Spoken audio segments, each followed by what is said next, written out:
You don't have to travel outside the city or all the way across the city to play in a creek, to find salamanders. It's all free access. It gives every neighborhood character and a connection with the natural world.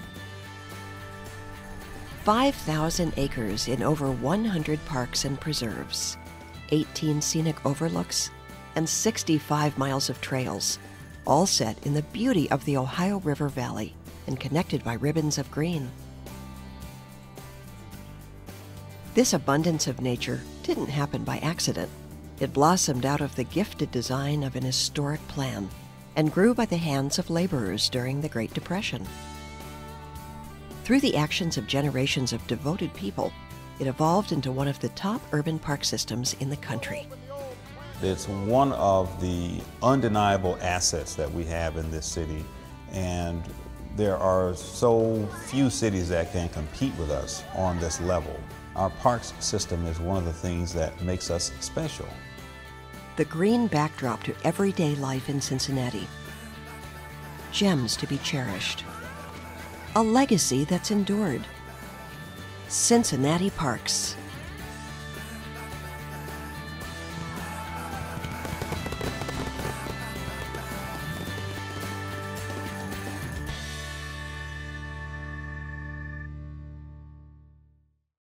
Mount Echo Park in Price Hill provides a dramatic view of Cincinnati, Kentucky, and the Ohio River. The pavilion was designed by architects Rendiggs, Panzer, and Martin. A.D. Taylor, a landscape architect of national renown, designed the terrace and landscaping. The pavilion at Alt Park is considered the grandest of all Cincinnati park buildings. Designed by Feckheimer and Ihorst, it provides a panoramic view of the Miami River Valley. The surrounding terrace, cascade fountain, and formal gardens were designed by A.D. Taylor. Alt Park was donated by Levi Alt, founder of the Greater Park League, first Park Board president, and commissioner from 1908 until 1926. Alms Park sits atop another of the city's eastern hills and offers vistas of the Ohio and Little Miami River valleys below. The property for Alms Park was donated by Eleanor Alms in memory of her husband Frederick. It includes a pavilion in the Italian Renaissance style, designed by Stanley Matthews and Charles Wilkins Short Jr. The stone gateway to the park and the pavilion's front terrace and walks were designed by A.D. Taylor.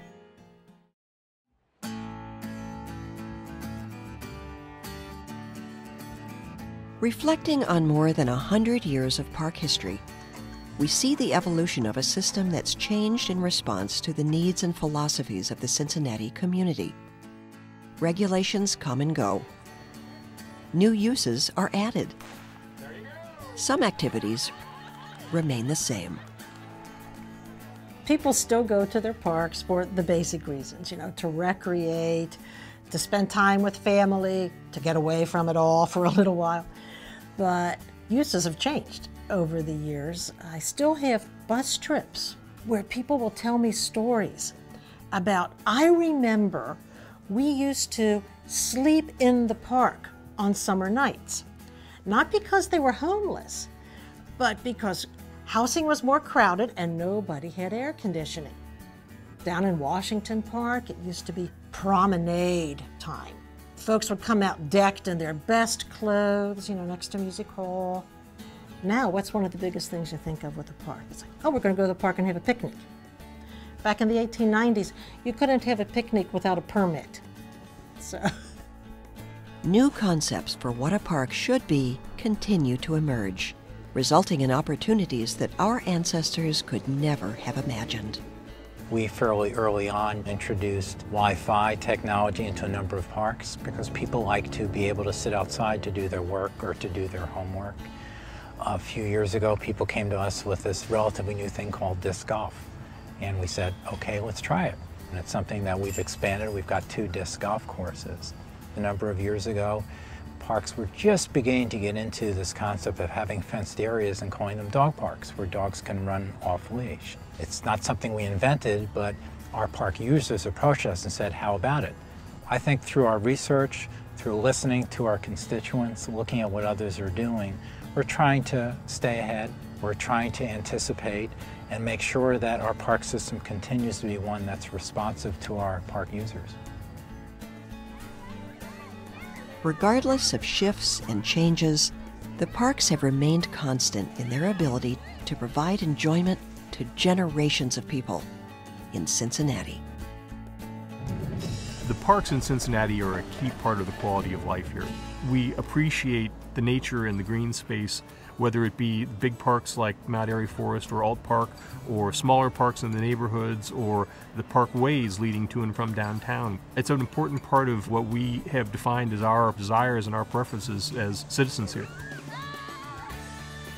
Cincinnatians are heirs to a heritage of green, a heritage born from a commitment to conservation, a heritage built on the vision of the Kessler Plan, a heritage distinct in its architecture and art, a heritage delivered by generations of donors, advocates, commissioners, staff, and volunteers. There are so many great things in the city of Cincinnati that we enjoy today because previous generations of people invested their time, their energy, their money, and their vision in those assets, and the parks system is one of those assets. We've got to have that same commitment for future generations. We've got to be willing to invest in and maintain and expand the system of parks that we have so that future generations of people enjoy what we have to enjoy today. My grandchildren hopefully will use these parks. It's part of our heritage. It's our sense of place. It's been professionally managed for a long time. And I think it shows. And certainly our park system gives everybody, regardless of income, regardless of where they live, regardless of race and background, access to nature. It's something that is very precious.